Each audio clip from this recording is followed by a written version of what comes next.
vraiment très heureuse d'avoir les intervenants qui sont là aujourd'hui sur ce sujet TPE numérique qui me tient particulièrement à cœur. Et vous allez voir qu'avec les intervenants, on va voir comment les opportunités peuvent naître de ces contraintes du numérique. Alors peut-être pour mettre un peu le sujet en contexte, resituer le fait qu'en 2020-2021, le contexte a eu quand même un impact assez négatif pour pas mal de TPE, PME. Vous resituez que les TPE, PME, ça représente 90-95% des entreprises en France, avec un chiffre d'affaires aux alentours des 1/3 du chiffre d'affaires qui est produit. Donc, c'est vraiment, je dirais, un format d'entreprise très majoritaire sur le territoire français.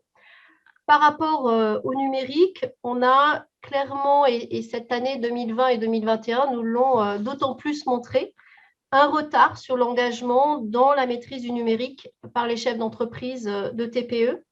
Et notamment, il n'y a pas forcément la perception des bénéfices que le numérique peut amener, ni sur les enjeux stratégiques, ni sur les opportunités business. Donc, on a une étude qui nous montre qu'on a 4 dirigeants sur 5 qui ne voient pas les opportunités de revenus, par exemple, que le numérique peut apporter. Bonjour Vincent, bonjour Miguel. Et puis, peut-être aussi en propos introductif, j'avais envie de resituer un petit peu les spécificités du profil du dirigeant de TPE, avec là aussi un baromètre pour 2021. On s'aperçoit que l'une des choses qui est complexe, c'est quand le dirigeant de TPE a cette perception d'être empêché d'agir. C'est vraiment ce qui va abîmer l'énergie de l'entrepreneur, sachant là aussi, peut-être pour vous donner un dernier chiffre, que par rapport à ce pourcentage d'entreprises que je vous ai donné, on a à peu près 50% de ces entreprises qui sont dirigées par des solopreneurs, que ce soit des commerçants, que ce soit des artisans ou que ce soit, par exemple, des gens qui font du conseil. Et en même temps, eh bien, on sait que l'entrepreneur a une façon assez particulière de répondre à l'épreuve, de répondre à l'incertitude et de faire face aux contraintes, et qu'il a des ressources, en fait, pour trouver du sens, pour faire des pas de côté qui lui permettent de voir les situations un peu différemment, comme le feraient des artistes ou des scientifiques. Et donc, du coup, cette spécificité, en fait, du profil de l'entrepreneur, eh bien, on va les voir grâce à notre superbe brochette palette d'intervenants. Eh bien, comment on peut aussi l'activer pour le numérique, parce qu'aujourd'hui, clairement, c'est encore vécu, je vous disais, par 4 dirigeants sur 5 comme une contrainte, ce numérique, alors qu'en fait, ça peut être de véritables opportunités. Alors, pour cette intervention, je vais commencer par vous présenter Marion. Marion Polge. Marion Polge est universitaire à Montpellier. C'est une spécialiste de l'entrepreneuriat, de la TPE et de la PME. Et notamment, Marion Polge, elle va vous en parler tout à l'heure. Elle a produit et elle anime un MOOC spécifique qui s'appelle « Ma TPE a rendez-vous avec le numérique ». Mais Marion, tu nous en parleras tout à l'heure. Je vais vous présenter aussi Jessie qui est avec nous. Jessie Manon est une future experte comptable. Et Jessie va vous parler d'un sujet pratico-pratique qui est très en lien avec notre sujet. C'est le passage bientôt obligatoire à la e-facturation. Et on verra, Jessie va faire l'exercice de vous montrer comment ça peut devenir une opportunité aussi pour vos entreprises. Enfin, on a Vincent qui va être notre témoin, donc entrepreneur, dirigeant d'une TPE, et ça va être sans doute notre monsieur inspiration de l'après-midi, puisque Vincent a fait un chemin dont il va vous parler et il vous racontera surtout en quoi ça a été intéressant pour son business.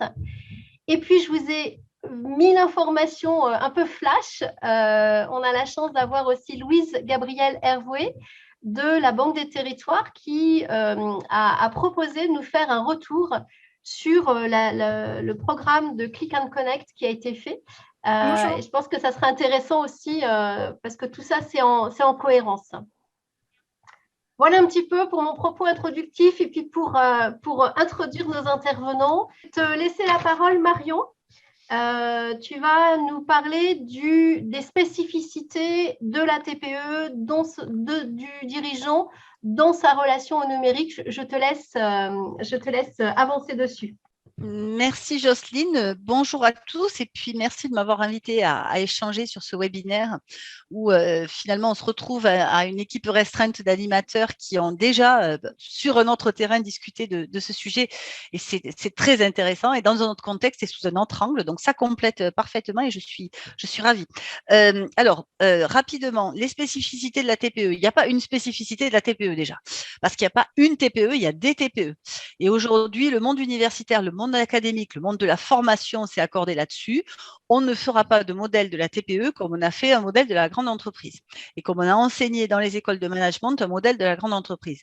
On va enseigner des méthodologies, des démarches, des garde-fous, des typologies, beaucoup de typologies, mais il est admis qu'il n'y aura pas la TPE. Et puis, on le sait tous dans le monde qui nous entoure, hein. On a Vincent à nos côtés, on a des entreprises qui sont des entreprises libérales, mais on a aussi des entreprises de commerce. Dans le commerce, on a du traditionnel et puis on voit émerger du e-commerce. Puis on voit de l'hybride avec du e-commerce, du traditionnel, de la fabrication, du service à côté. Enfin, donc on a une diversité extrêmement vaste qui fait que TPE, aujourd'hui, on sait que c'est un univers. Et que avant tout, la TPE, elle ressemble à son ou sa dirigeante.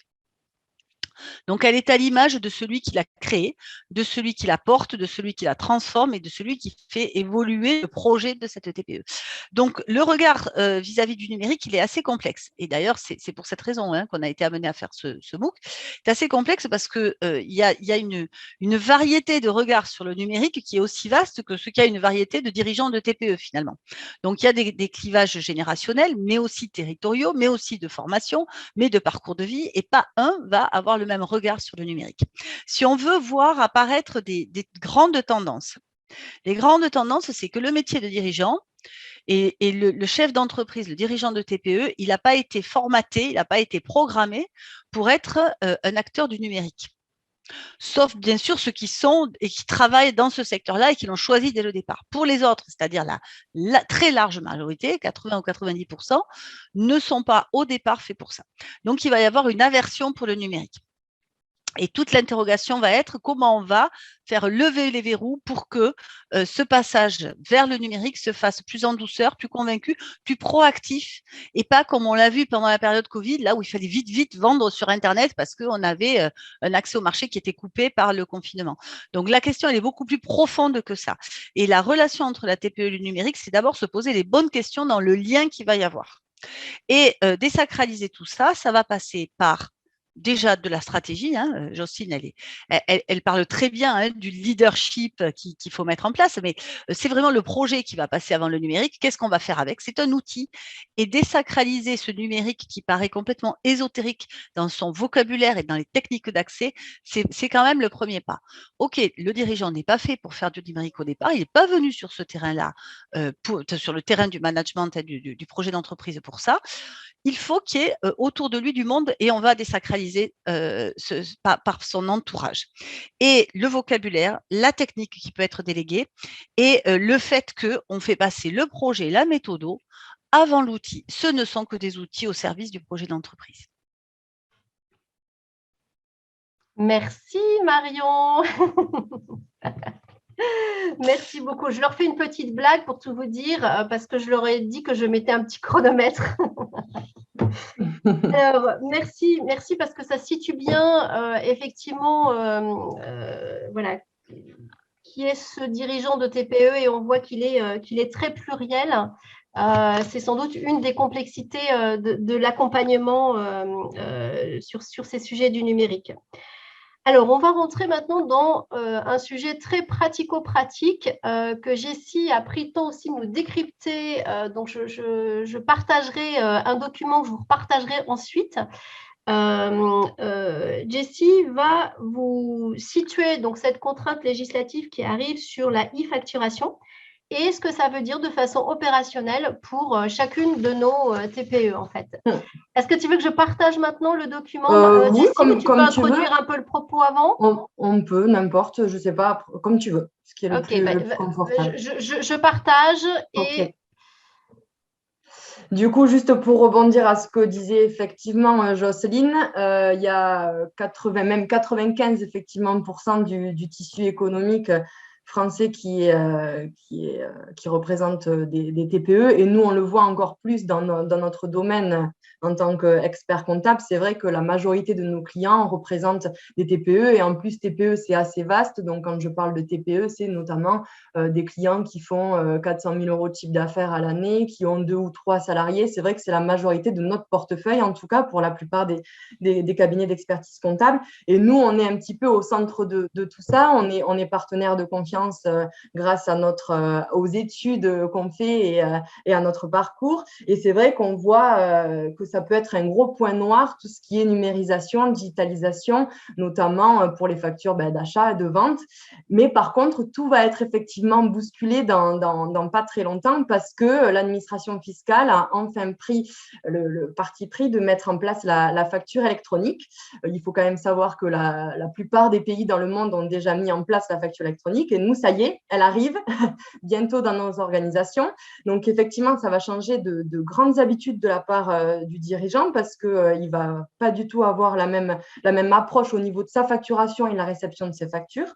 Donc, Jocelyne, je veux bien que tu mettes le premier slide, s'il te plaît, pour juste…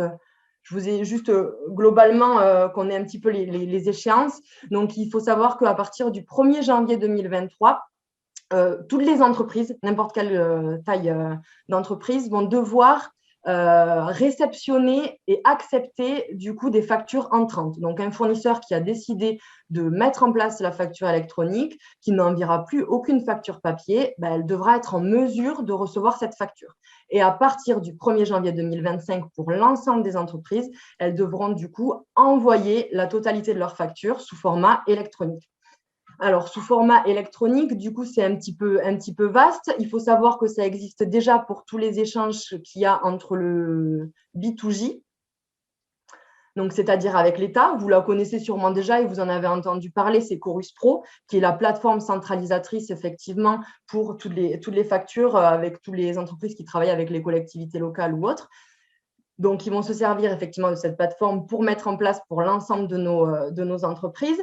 Et alors, sous quel format? Il y a un format facture électronique, c'est vaste parce que c'est tout ce qui est format EDI. Nous, ce qui va nous intéresser, ce qui va intéresser les TPE, c'est ce qu'on appelle la facture X. La facture X, c'est quoi? Et c'est du coup une facture qui va être en format PDF comme on la connaît. Sauf que le PDF simple, comme on le connaît maintenant, ça n'existera plus, que le format PDF sera absolument attaché avec un format, ce qu'ils appellent un format XML, avec du coup toutes les structures de la facture, avec toutes les données obligatoires qui existent déjà. Ils vont en rajouter quelques-unes aussi forcément pour avoir l'ensemble des données, mais ça va être vraiment cet objectif-là, alors seulement pour les échanges du coup B2J, donc c'est-à-dire entre professionnels et professionnels. Ensuite, ils vont mettre en place, du coup, forcément, vu qu'il n'y a pas pour l'ensemble de tous nos clients des factures telles qu'on les connaît quand on est avec les professionnels, ils vont mettre en place, du coup, pour ce qu'on appelle le B2C, du coup, avec les particuliers, donc, et particuliers, et aussi logiciels de caisse. Tu peux passer au deuxième slide, Jocelyne, du coup, s'il te plaît.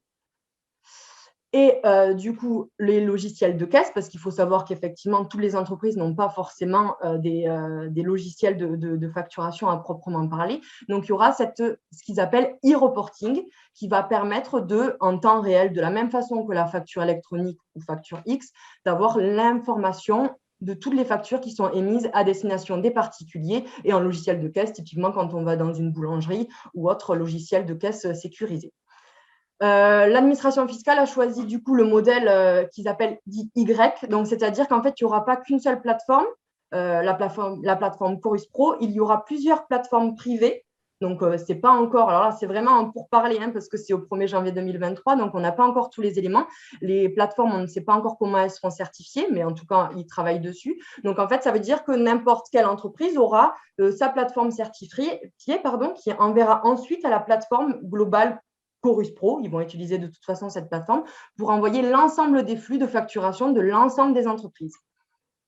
Jocelyne, tu peux passer aussi à l'autre slide. Donc, il faut savoir que pourquoi l'administration fiscale a mis en place cette facture électronique.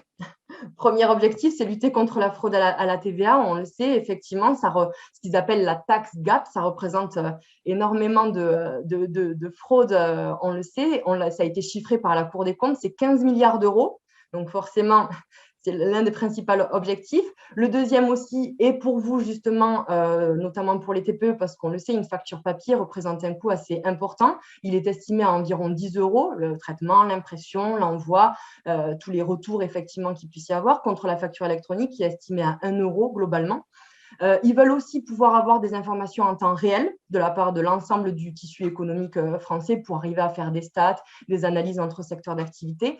Et dans l'idéal, on le sait pour ceux qui sont effectivement assujettis à la TVA, c'est le pré-remplissage des déclarations de TVA. Par contre, il y a juste un point qui est important aussi, c'est qu'on sait, alors les personnes qui sont soumises à TVA le savent, c'est qu'il y a de la TVA qui peut être exigible en fonction, quand on est prestataire de service, qu'au moment du paiement. Donc, pour savoir si la TVA a bien été payée, il va falloir aussi qu'on fasse un second travail, c'est ce qu'ils vont appeler le e-reporting de paiement. Donc, c'est-à-dire qu'on aura en temps réel aussi, lorsque les factures seront réglées par les fournisseurs et clients pour que les impôts sachent effectivement si on a bien collecté au bon moment et qu'ils ont bien récupéré la somme qu'ils devaient récupérer. Donc, voilà les 3 étapes. Pour vous, ça va être vraiment plus confortable parce qu'effectivement, on aura en temps réel l'information. Une facture électronique va être envoyée en instantané. Il y aura automatiquement, du coup, alors l'objectif aussi, c'est pareil au niveau des délais de paiement, d'avoir peut-être même une case qui mette régler de façon automatique la facture qui a été envoyée sous format électronique. Donc, potentiellement limiter les délais de règlement et surtout faciliter les échanges entre clients et fournisseurs pour éviter justement les appels s'il y a des erreurs de facturation ou autre. Donc, ça va être effectivement plus confortable. Ça va être compliqué de s'habituer à ce nouveau système parce qu'on n'aura plus la facture papier qu'on ouvre ou qu'on reçoit par courrier ou qu'on récupère auprès de nos fournisseurs. Mais en tout cas, pour faciliter l'information, je pense que ça va être une grande valeur ajoutée. Et nous, si on peut se placer en tant vision cabinet d'expertise comptable, on le sait, c'est toujours compliqué de récupérer les pièces comptables. On a du temps à avoir l'information. Donc là, on pourra nous aussi mettre en place du coup ces plateformes. Justement, vous pouvez vous retourner vers votre expert comptable qui, lui, on est en train de travailler dessus, l'ordre des experts comptables travaille dessus pour avoir effectivement une plateforme certifiée à destination de nos clients pour les du coup réceptionner et envoyer directement les factures sur cette plateforme à destination de l'administration fiscale.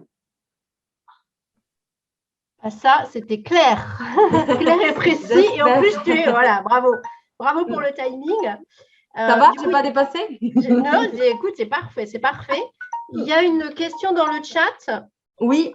À savoir, est-ce qu'il y aura l'outil de la plateforme Chorus, est-ce que ça sera le seul outil sur lequel tout va atterrir? Je pense que c'est ça la question. Justement, oui, ça sera exactement la plateforme centralisatrice. Par contre, on ne sera pas obligé d'utiliser Chorus Pro.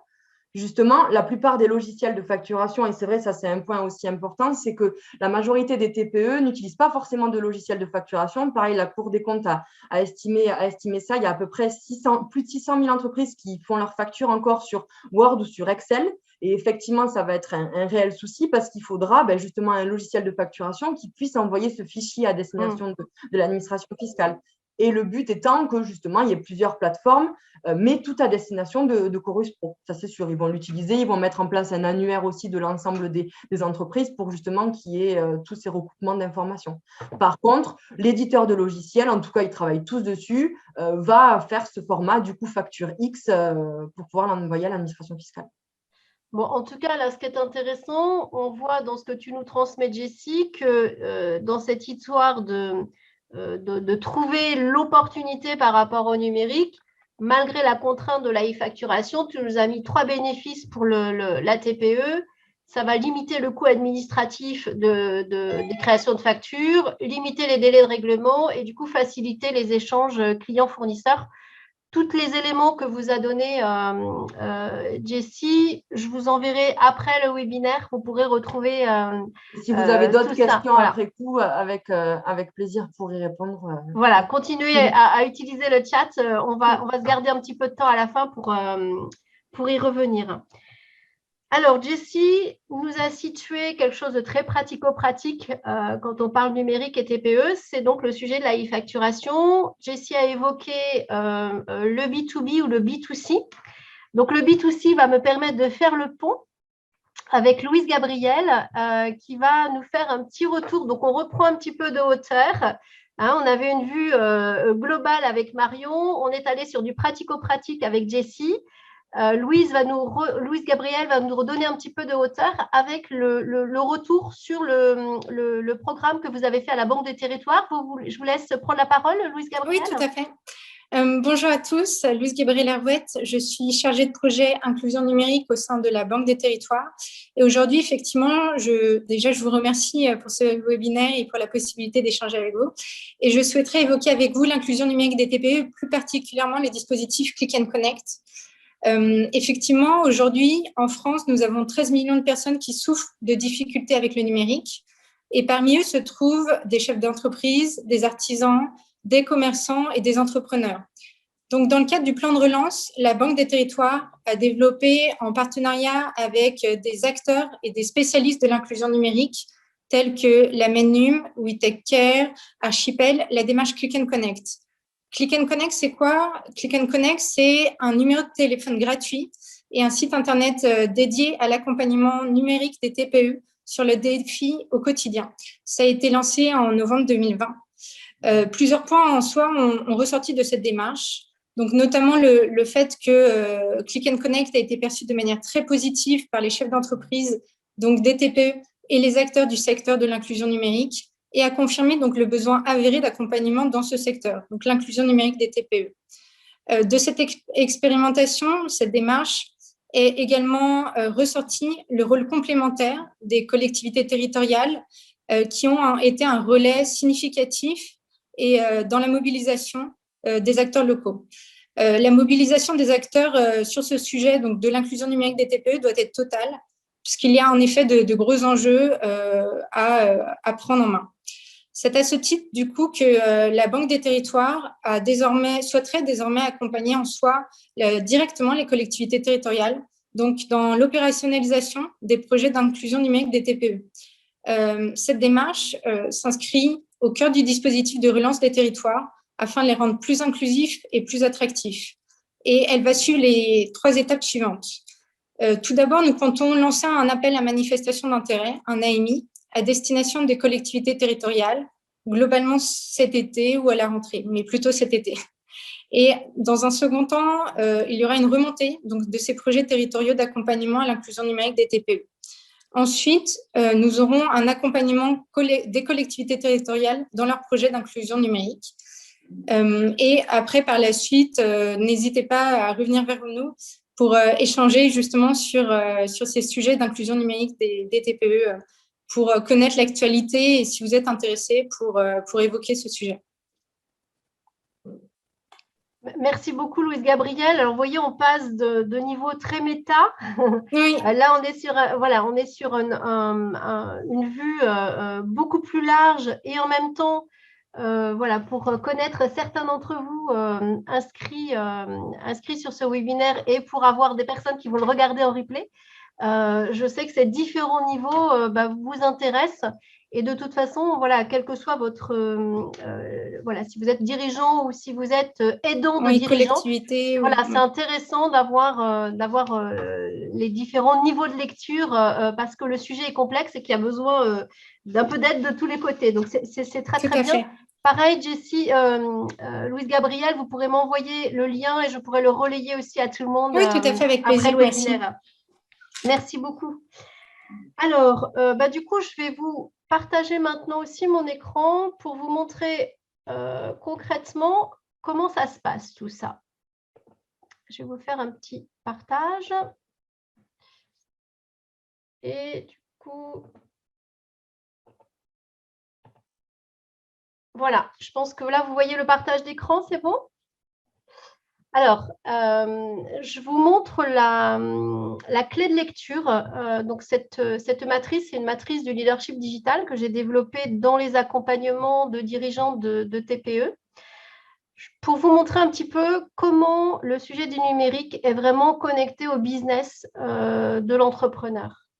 Vous avez ici quatre parties qui vont toucher des niveaux différents. Donc, la capacité à entraîner va nous permettre de regarder au niveau de l'entreprise quel est son modèle relationnel, comment elle est en relation avec ses clients, avec ses fournisseurs, avec ses partenaires, voilà, avec tout son écosystème en fait, et notamment aller regarder comment elle a une approche qui va être notamment centrée sur le besoin des utilisateurs avec lesquels elle travaille. Le deuxième champ, ça va être d'aller observer pour voir comment on peut faire grandir les choses, la capacité de la TPE, de son dirigeant à vendre à l'ère digitale. Donc là, on va être sur tout ce qui est autour du modèle économique. Ça veut dire aussi, par exemple, d'aller regarder si la TPE, elle produit de la data, qu'on soit une boulangerie, un cabinet conseil ou une petite industrie. Eh bien, on peut voilà, travailler différemment, notamment quand on inclut un peu de travail avec de la donnée. Le troisième champ qu'on va aller observer, c'est la capacité de l'entreprise à avoir un projet d'entreprise qui soit attractif. Et là, on va être sur tout le modèle organisationnel de l'entreprise. Donc, on est plutôt sur l'interne, mais tout ça, c'est corrélé. Et quand on agit sur un endroit, vous verrez tout à l'heure, eh bien, ça a des répercussions sur les autres. Et le quatrième champ de cette matrice, donc pour avoir un peu les clés de lecture à 360 degrés, c'est d'aller regarder comment on se situe du côté de son modèle concurrentiel, notamment quelle est sa capacité à se projeter avec des parties prenantes. On sait qu'aujourd'hui, dans ces temps qui se sont contractés, plus le dirigeant de TPE, qu'il soit solopreneur ou qu'il ait voilà, les 2-3 salariés dont nous parlait Jessie pour les entreprises qu'elle suit, ou une dizaine de salariés, plus l'entrepreneur va avoir un regard avec son écosystème concurrentiel ouvert, plus il va pouvoir créer, inventer des partenariats, aller créer du business de façon bien plus puissante que s'il le fait tout seul. Et tout ça, ça a à voir avec l'ère numérique parce que si on comprend bien comment on peut générer des modèles économiques complémentaires et différents du modèle tout présentiel et tout papier, par exemple, du coup, ça permet aussi d'aller voir comment on peut fonctionner avec d'autres pour créer de la valeur ensemble, chose que des fois, on a, voilà, qui peut être plus limitée quand on agit en solo et en silo, en fait. Donc voilà, je reviendrai tout à l'heure avec un exemple très concret, mais déjà, je voulais un peu vous décrypter cette matrice du leadership digital et voir comment elle travaille sur ces quatre modèles. Alors, pour être très concret, je vais maintenant passer la parole à Vincent. Vincent est donc dirigeant d'une TPE, entrepreneur, et il va vous raconter un petit peu son chemin à travers le numérique et surtout ce que ça apporte aujourd'hui au niveau de son entreprise. Vincent, je te laisse prendre la parole. Merci Jocelyne, bonjour à tous. Alors, pour vous resituer, donc, je suis le dirigeant d'un cabinet d'avocats à Paris, composé de 6 personnes, 6 collaborateurs. Donc, on est spécialisé en droit social avec une clientèle essentiellement d'entreprise. Alors, avant ma mutation technologique, je vous fais une cartographie très brève de qui j'étais, à quoi je ressemblais à l'époque. Avant cette mutation, vous avez tous l'image d'un avocat ou d'un notaire, c'est-à-dire dans un bureau bordélique à souhait, avec des tonnes de papier autour de la table. Et pour rien vous cacher, j'étais presque atteint d'illettronisme. C'est-à-dire que les réseaux sociaux, c'était même pas en rêve, je ne savais même pas ce que c'était. Enfin bref, bon, je grossis un peu volontairement peut-être le trait, mais voilà, j'étais dans cette posture-là. conscient quand même que je me faisais attaqué de toutes parts, comme mes confrères à l'époque, par bien sûr mes confrères, mais également d'autres professions qui venaient manger un peu sur notre plate-bande. Ça, c'est le propre de beaucoup de professions. On est attaqué, c'est normal, c'est très concurrentiel. Donc, j'ai voulu faire un électrochoc et partir d'un postulat, c'est comment me faire connaître sur un domaine d'activité. Pas me faire connaître moi en tant qu'avocat, on est 70 000 en France. Donc, c'est quand même compliqué. Et sur le barreau de Paris, c'est la moitié du barreau français. Donc, vous imaginez, le challenge était énorme.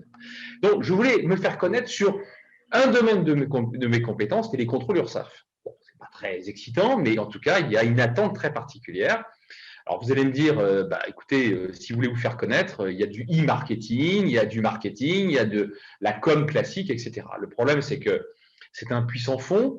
Parce que je peux me faire connaître auprès de mes clients, ça c'est relativement aisé, mais auprès de prospects, d'experts comptables, de prescripteurs et autres, c'est compliqué. Et donc, je me suis fait accompagner, alors je vais le dire, hein, c'est Jocelyne ici présente qui est animatrice, et elle m'a présenté, alors je ne vous cache pas que j'ai eu beaucoup de mal à admettre effectivement ce virage. Elle m'a dit, écoutez, c'est pas compliqué, il y a un outil numérique, alors déjà numérique, déjà je commençais à tousser, qui s'appelle les MOOC. Alors là, je tombais de ma chaise, c'est quoi ce terme? Donc les MOOC, vous savez ce que c'est, et c'est peut-être un outil. Alors on a détourné l'usage du MOOC, hein, le MOOC a une vertu avant tout pédagogique, hein, puisqu'il est utilisé notamment dans les facultés ou par des sociétés privées pour faire connaître un thème, etc. Et donc, on l'a détourné aux fins de me faire connaître de manière différenciante sur mon domaine d'activité. Alors, vous allez me dire, attendez, c'est pas très compliqué un MOOC, il suffit de se faire filmer, de se faire interviewer, on fait le montage et pointe à la ligne et on passe son chemin.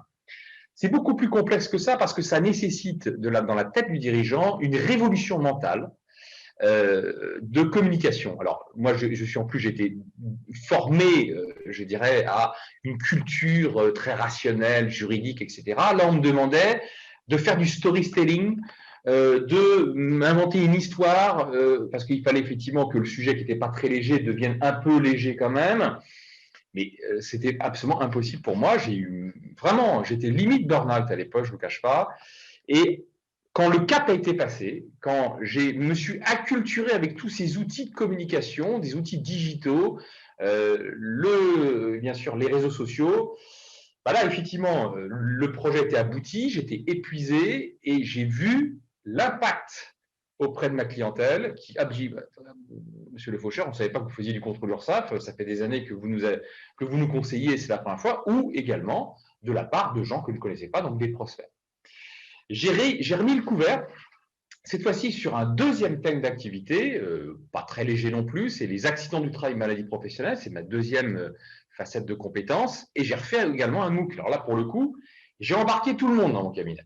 C'est-à-dire que j'ai embarqué tous mes collaborateurs, l'assistante, mes avocats, et ça a généré, je dirais, un entrain un entrain exceptionnel.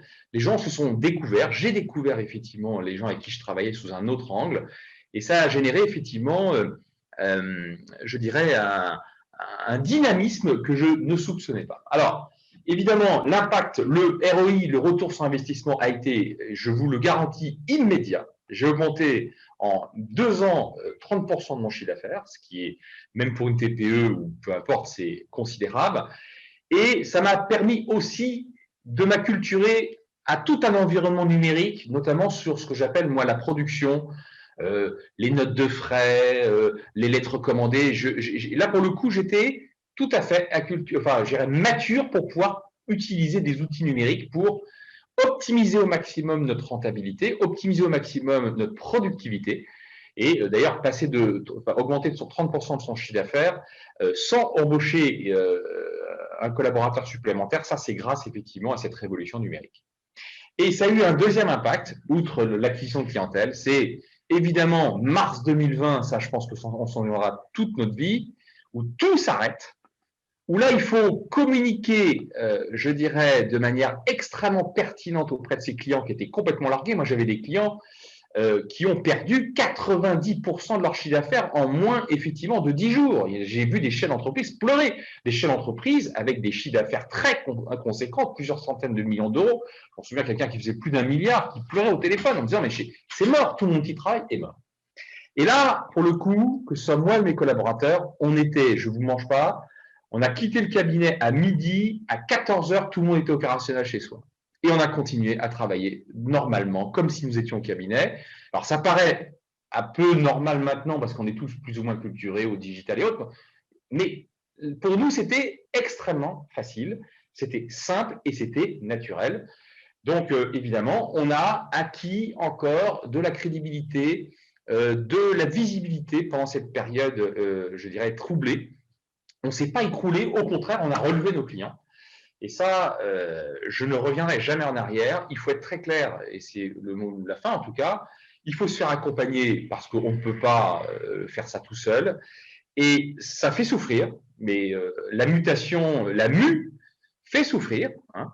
Enfin, souffrir, c'est un grand mot, mais en tout cas, c'est perturbant. Mais en tout cas de cause, après, il n'y a plus de retour en arrière. Et je crains fort, effectivement, c'est ce que je dis à mes confrères, si vous n'entreprenez pas cette démarche, dans 5 ans, vous n'êtes plus là. Parce qu'il y aura la place à d'autres acteurs, d'autres confrères ou avocats qui auront compris effectivement que ce que peut apporter le numérique de manière générale. Eh bien, voilà, je pense que j'aime la façon très franche de parler de Vincent. Vraiment, un grand merci parce que tu mets voilà, à nu quelque chose qui est pas facile. Tu parles vraiment d'une mue et c'est vraiment un chemin qui peut être effectivement douloureux pour pas mal de chefs d'entreprise. Donc, un grand merci voilà, de nous le faire comme ça en raccourci, d'en montrer toute son authenticité et en même temps les bénéfices que ça a in fine pour toi, pour l'entreprise et pour toute l'équipe. Alors, je vais reprendre. Marion, je t'ai décalé dans notre passage, mais du coup, je vais repartager mon écran pour montrer rapidement ce que Vincent vous a dit. Je vais vous le remontrer sur cette matrice. Hop. Alors, donc Vincent vous a resitué que bien, il a voulu se positionner sur les contrôles URSSAF, mais en fait, c'est parce qu'il avait bien saisi que ses clients avaient besoin de mieux comprendre, notamment comment faire tomber les contrôles URSSAF. Du coup, effectivement, l'objet numérique avec lequel il a commencé à travailler, c'est une formation en ligne gratuite, donc le MOOC. Ça a eu effectivement, du côté de son modèle économique, eh bien, on passait sur un modèle économique très inhabituel pour un cabinet d'avocats, parce que là, on allait sur des offres qui étaient de l'ordre du freemium. Et puis, on avait aussi tout un travail avec la donnée, puisque les données d'inscription devenaient des données aussi de marketing et de communication. Et puis, ça permettait aussi de positionner fortement l'entreprise de Vincent sur le sujet des contrôles URSSAF, ce qui était le but. Ça a effectivement généré, là, Vincent vous parle de 30% de chiffre d'affaires en plus en termes de business, donc c'était l'objectif premier. Mais ça a eu effectivement de nombreux impacts sur son modèle interne au niveau organisationnel, donc des process internes beaucoup plus efficients, certains automatisés, la facilité à passer en télétravail quand il y a eu le choc de mars 2020.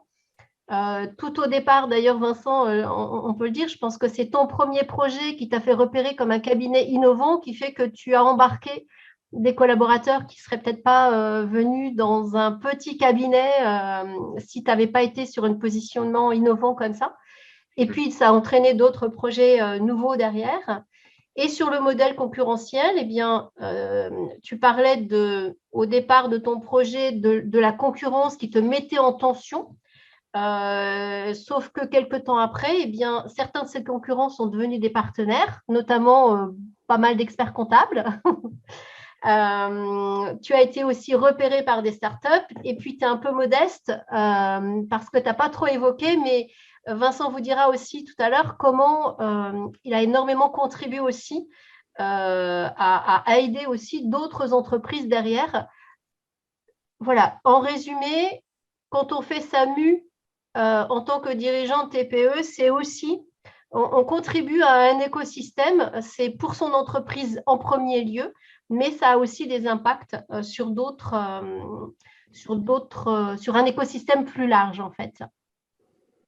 Donc voilà un petit peu pour incarner en fait ce sujet de la TPE et du numérique. Donc un grand merci Vincent pour ce décryptage. Je vais du coup repasser le bâton de la parole à Marion. Du coup, tu vas reparler MOOC, Marion, si vous voulez peut-être nous partager un petit peu du retour des enseignements qui ont été tirés du MOOC Ma TPE a rendez-vous avec le numérique, puisque le sujet est très complémentaire et que presque tous les intervenants se sont aussi connus sur ce MOOC. Oui, et je vais aussi réutiliser l'exemple et le témoignage de Vincent parce qu'il témoigne dans le MOOC et qu'il donne un bon appui pour expliquer ce qui a été retiré du MOOC. Le MOOC s'est adressé avec plus de 8600 inscrits, il s'est adressé principalement à des dirigeants qui avaient l'opportunité, au-delà d'être apprenants, d'être aussi témoins puisqu'ils ont été enquêtés en début et en fin de MOOC. Donc, on a vu quelles étaient leurs attentes. On a vu quelles étaient leurs attentes et elles étaient souvent immédiates, technico-techniques et commerciales. Et ça nous a surpris parce que ce n'était pas du tout l'objectif du MOOC. Le MOOC, il vise à sensibiliser à la transphonum dans l'esprit de ce qui a été dit jusque-là sur cet échange webinaire. C'est-à-dire vraiment rentrer dans une démarche qui va me transformer totalement et toucher toute l'entreprise. Et donc, il donne les différentes facettes de cette transformation. Donc, on a été un petit peu surpris. Et ça me ramène à ce que nous a dit Vincent parce que finalement, ce qui est important, et c'est le message du MOOC en priorité, c'est qu'il faut avoir une veille. Vincent, il n'aurait pas fait sa transformation numérique s'il n'y avait pas eu une veille, pas numérique, mais une veille tout court. Et le numérique, il est au même niveau que le reste. On s'informe sur ce qui va m'aider en termes d'outils pour arriver à mes fins. Ensuite, il faut avoir une stratégie. Parce que là aussi, on a bien vu que Vincent, il tâtonnait. On est en bricolage, ce qu'on appelle le bricolage stratégique. Et c'est erreur qui est le fait de la TPE, mais il sait où il va. Il y a un cap. Et le numérique, il vient se greffer sur ce câble. L'outil dont on va avoir besoin, il va venir là-dessus. Et puis, il faut être aussi incrémental. Et là aussi, la réussite de Vincent, c'est le fait d'avoir cette démarche où finalement, là, ça a marché. Puis là, j'ai un autre problème qui est sur mon projet d'entreprise. Je vais aller chercher un autre outil. Ah, tiens, il est numérique. Oui, mais déjà, j'ai une expérience, ça va être plus facile. Et puis, chemin faisant, je fais ma transformation numérique. Elle est certes douloureuse, mais quand on a mis un pied dedans, ensuite, c'est beaucoup plus accessible. Mais il faut laisser venir. Et cette idée d'être ouvert, d'être en veille, d'avoir son cap et d'aller chercher l'outil adapté, c'est exactement l'enseignement que nous, on a voulu faire passer dans le MOOC. Et on était un peu surpris, surpris, oui et non, mais on a été surpris par l'ampleur des réactions qui étaient hyper opérationnelles et surtout inquiets. Parce que quand on faisait des débriefs sur le MOOC, on se disait, mais il faut arriver à leur faire passer ce message-là, parce que si on reste sur l'immédiateté, il faut que je vende parce qu'on vient d'être confiné et il me faut une interface marketplace, ça ne va pas suffire, parce que demain, la question de la transformation numérique, ce ne sera pas la marketplace, ce sera bien au-delà. Donc, on a vraiment cette question-là à retenir tous et ce message à faire passer. Cette transformation, c'est une transformation de modèle et de regard sur son entreprise et même sur le monde. On a parlé de collaboration, par exemple. On fait évoluer sa manière de piloter son projet entrepreneurial. Ça va, je n'ai pas dépassé le temps cette fois-ci, Jocelyne. On t'entend pas. C'est parfait. Je vous ai mis dans le chat le lien vers le MOOC Ma TPE a rendez-vous avec le numérique. Et il y a une saison 2 qui va démarrer le 26 mai. C'est une formation en ligne qui est gratuite, donc n'hésitez pas à vous inscrire dessus, c'est très qualitatif. Je vous remettrai ces informations-là dans l'email de bouclage. Alors, on avait dit qu'on terminerait à 2h15, c'est pour ça que j'ai drivé tout le monde sur le timing. On arrive aux 2h15, donc je ne veux pas trop déborder. Peut-être Vincent, est-ce que tu veux nous redire? Alors, Jessie, tu auras éventuellement un questionnaire à ceux qui veulent bien y répondre sur justement leur relation à la e-facturation. Je le mettrai dans l'organisation administrative en interne qu'ils ont déjà mis en place ou pas. Voilà. Super. Donc, ceux qui veulent y répondre, je vous mettrai tout ça dans l'email de bouclage.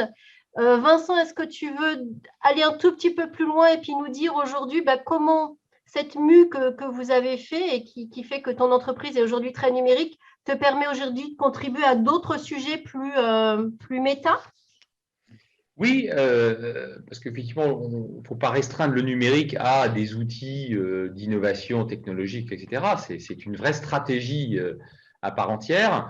Et maintenant que je suis acculturé à cet environnement, je peux me faire connaître et faire connaître aussi, je dirais, ce que je peux proposer. Alors, actuellement, ma marotte, en quelque sorte, c'est de surfer sur un dispositif relativement innovant sur le plan social, issu de la loi dite Pénicaud du mois de septembre 2018, qu'on appelle le CDI aux fins d'employabilité. Donc, en d'autres termes, l'idée, c'est de employer des salariés qui sont très éloignés du marché de l'emploi dans le cadre d'un CDI avec une désobligation très renforcée à la charge de l'employeur en termes de formation. Et j'ai contribué, là aussi, l'outil numérique a été un moyen de parvenir à ça. On a créé un syndicat, j'ai incité une centaine d'entreprises à créer des structures pour pouvoir gérer ces CDI aux fins d'employabilité. En d'autres termes, ce sont des entreprises qui envoient en mission chez des clients utilisateurs ces fameux CDI. Et là, on a rencontré très récemment, on a été interpellé par la présidente de la commission sociale de l'Assemblée nationale, qui nous a demandé effectivement d'être interviewé à la rentrée à l'Assemblée nationale sur justement comment les acteurs économiques ont perçu ce dispositif et comment ils le gèrent. Donc le numérique m'a permis de me faire connaître, y compris sur un environnement politique où j'étais très très éloigné de tout ça. Donc ça peut avoir ce type d'impact. Voilà, c'est une façon de contribuer à un niveau très sociétal, on va dire, qui n'était pas du tout envisageable quand tu as démarré les projets et voilà, ça peut aussi ouvrir à ça. Alors, pour chacun d'entre vous, ça ouvrira à d'autres choses, mais ça peut aussi amener à ça. Et donc, merci beaucoup de ce témoignage, Vincent. Alors, 14h15 bien passé. Si dans le chat, j'ai pas vu de questions, donc je pense qu'en fait, on a été bien dense. Je crois qu'on a répondu. Si vous avez des questions que vous n'avez pas eu le temps de poser dans le chat, vous n'hésitez pas à nous les renvoyer après et on pourra y répondre. Un grand merci à chacun des intervenants et à tous nos participants présents pendant cette fin de pause déjeuner. Peut-être si on avait une phrase de la fin, chers participants, chers intervenants, ce serait quoi? Marion, ça serait quoi ta phrase de la fin? Moi, ma phrase de la fin, ce serait « N'ayez pas peur de vous perdre dans le numérique. Le numérique peut aider à mieux vous connaître. » Jessie? Qu'il faut sauter le pas, c'est important, effectivement, et de ne pas trop se poser de questions. Et puis, de toute façon, être accompagné, comme le disait Vincent, autant dans le digital que au niveau de nous, experts comptables, pour tout ce qui est facturation, c'est important de se faire accompagner et soutenir. Et on n'est pas seul dans cette étape un petit peu qui va changer grandement nos habitudes. Superbe. Vincent, ton mot de la fin, ce serait quoi? Dépêchez-vous, ça urge. Toujours direct, Vincent. Peut-être Louise Gabriel, votre mot de la fin, ce serait quoi? Soyons tous mobilisés en faveur de l'inclusion numérique des TPE qui touche un grand nombre de personnes. Superbe. Et les uns les autres, vous pouvez, chers participants, aussi mettre vos mots de la fin dans le chat, qu'on voit un petit peu voilà, ce que vous avez envie de partager les uns avec les autres. Un grand merci à tous. Voilà, on vous a transmis de l'information un peu dense et sur différents niveaux, mais on avait envie d'être assez complet. Donc, peut-être pour boucler, vous dire qu'il existe plusieurs formes d'aide au numérique. Il y a des chèques numériques, par exemple, de 500 € qui sont encore accessible jusqu'au 31 décembre.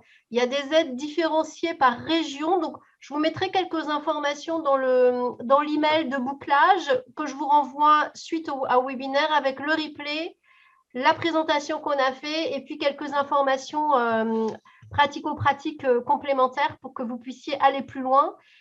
Voilà, vous retrouverez chacun de ces intervenants sur les réseaux sociaux. Je vous mettrai aussi leurs liens. Donc, n'hésitez pas, si vous avez d'autres. Voilà, je vois plein de merci, c'est sympa. Merci à vous tous. Je ne vois pas de questions qui passent. Donc, je pense qu'on va rendre à chacun sa liberté. Un grand merci d'avoir été présent. Merci à nos intervenants.